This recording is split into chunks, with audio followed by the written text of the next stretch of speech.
Hello everybody, my name is Carlos Prieto. I'm a former handball player from Spain. Nowadays I'm a member of the scientific expert group from the European Handball Federation, and I'm also running a non-profit organization called Athletes Inspire Children. The research for today, the abstract that I would like to share with you, is about the main obstacles in sport practice of young people with a migrant background and the social factor as a valid approach. This will be the agenda for today. As you can see, we will be going through different stages from the research. The data, this information is a part of a bigger project that we are running also for the European Commission. We started last year.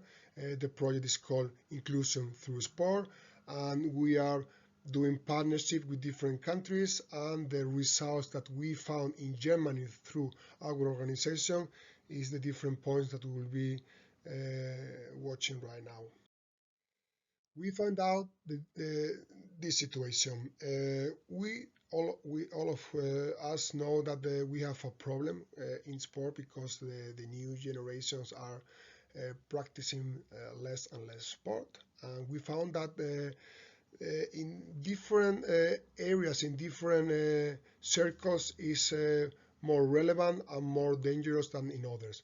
We find out that girls have a big problem, especially if they have a migrant background, because the numbers show us that they are quitting sport as faster as the girls, for example, teenagers, that they don't have this migrant background.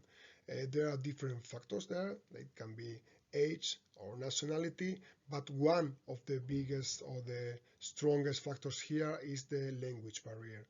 In Germany, for example, the teenagers that are coming, or maybe that they are living already here in Germany, but they don't have enough experience with the language, that they are not talking German language at home. They have more problems to be a part of a community, to be a part of a team. That's why they try, but they quit. So we found out that that can bring them some lack of sense of belonging because they could not communicate as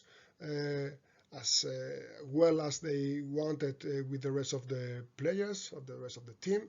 And this is one of the main reasons why girls are quitting sport in the teenage age.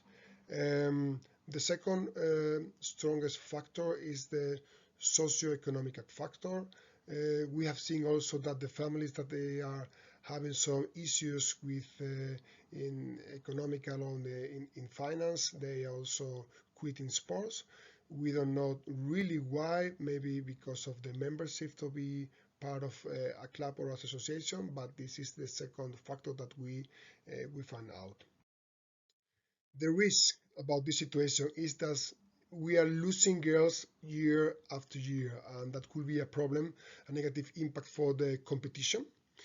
They will lose also the opportunity to have some female role models, and that can give them the opportunity to start with bad habits. We want to let these bad habits out of the development, out of this process, out of this travel that we want to offer them, and that's why we need to try to find the right way for them to embrace all the good things that the sport are giving to them. The second risk is the health issues. We know that we can get really good effects when we are practicing sport. If not, we could have some overweight problems, some obesity problems, and also not less important, some mental stress. The third factor of risk is the lack of integration and social inclusion. That can affect also directly as a person, like things like loneliness or depression.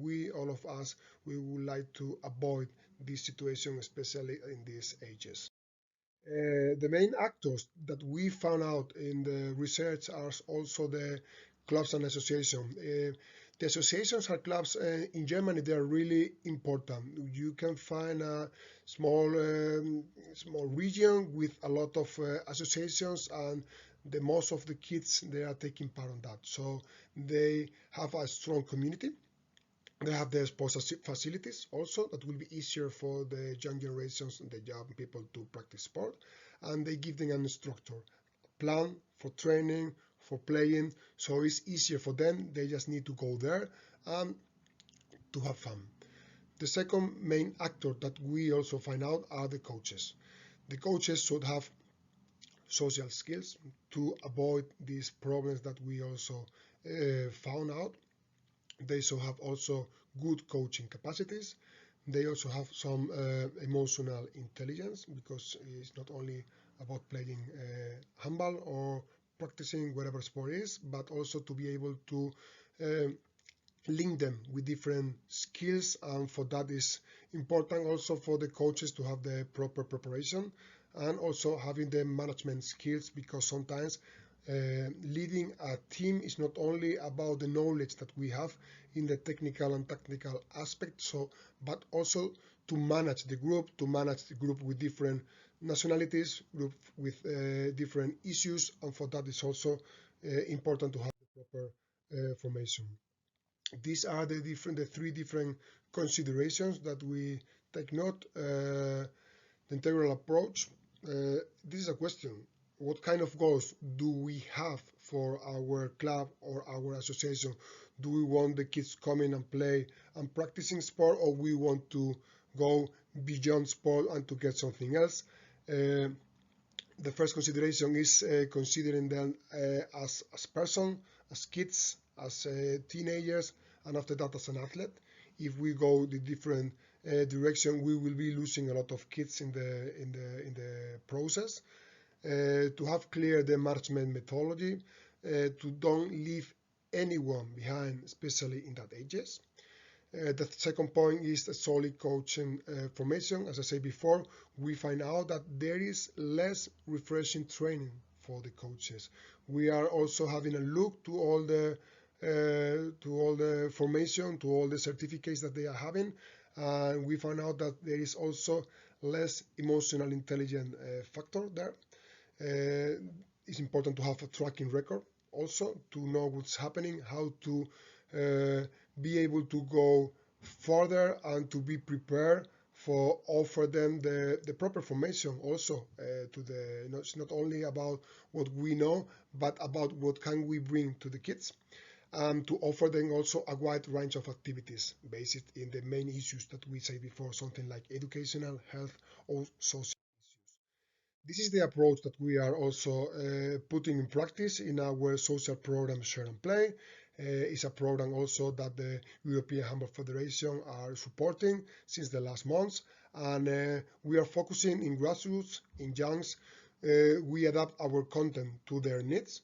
If the needs are language or health or educational issues, we focus directly on them. We let them play. We let them have fun. If they don't have fun, they will not be interested in our sport. We also really focus in the motivational part.